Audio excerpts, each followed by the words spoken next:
Multiple things can be right at the same time. Have the British people lost an institution? Yes. And are they grieving? Absolutely. On the other hand, does the Queen represent colonisation and hundreds of years of tyranny and oppression to many nations? Yes. And at the same time, have TV shows like The Crown made it out that the Queen is just some little lovely old lady to be adored? Yes. And yes, she was born into this and she inherited the throne.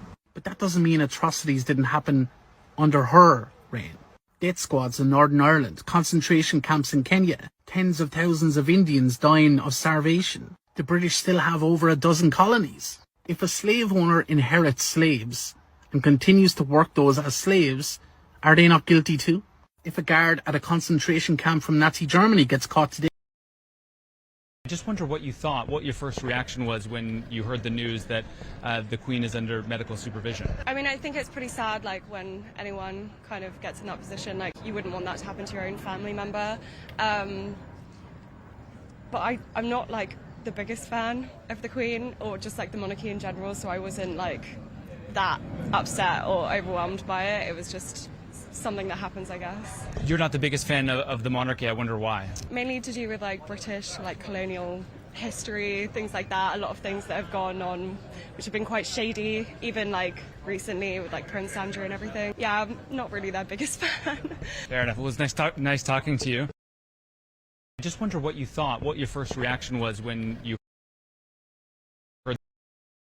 If you're somebody who is wondering why Black Twitter is making so many jokes about Queen Elizabeth's passing, then this video is for you.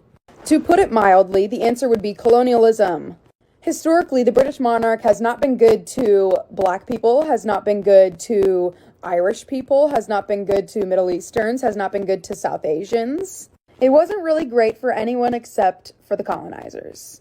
It is really hard to ask these groups to respect the passing of a woman who was pretty much the head beneficiary of them being colonized.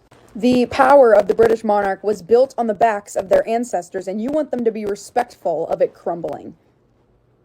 Doubtful. So, for example, up until about the early 70s, the Buckingham Palace avoided hiring people of color in positions of higher authority. They basically only saw that people of color fit in jobs as servant duties. And one of the biggest reasons that people aren't a fan of Queen Elizabeth is that she was the head of the transcontinental empire, which was responsible for enslaving millions of non-white people. For example, the people of Kenya tried to revolt against Britain's rule. And you know what happened? Britain rounded up tens of thousands of Kenyans, sent them to detention camps where they were brutally tortured. I don't feel like I need to explain it any further, but the only other thing I have to say is stop invalidating the way that non-white people feel about Queen Elizabeth's passing.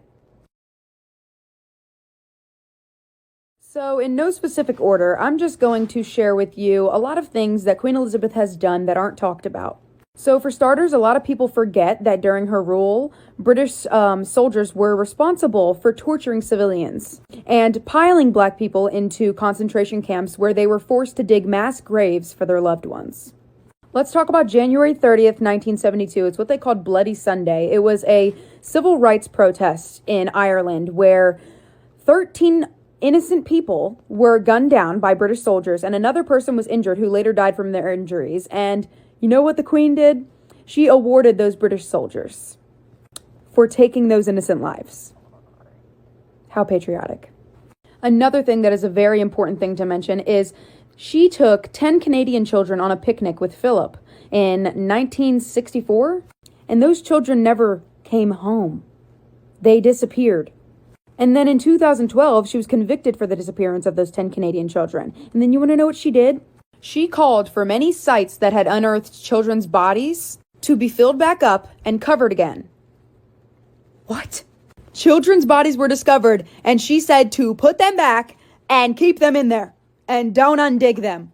Another thing with the royal family, they are not new to hiring sexual predators in their palace or even being friends with them. There's actually 107 cases directly linked to the castle. Let's also mention her failure to support Princess Diana. I'm not even going to get into that one. Another thing she did was she defended her son who groomed children on Epstein's Island. She banned racial minorities from working in her palace until the late 60s. She was an active participant in colonialism.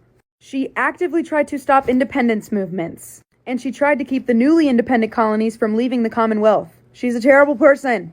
There was a lot of independence that was gained during her reign, but do not allow people to distort that and make it seem like she just let them have their independence. No, they gained their independence despite her trying to stop it. In fact, when her father died, she went on a tour of these colonies to discourage independence movements. So when you're asking people of color why they are laughing at her passing, maybe think about the fact that her monarchy and her reign and her successes and her privilege was built on the backs of their ancestors.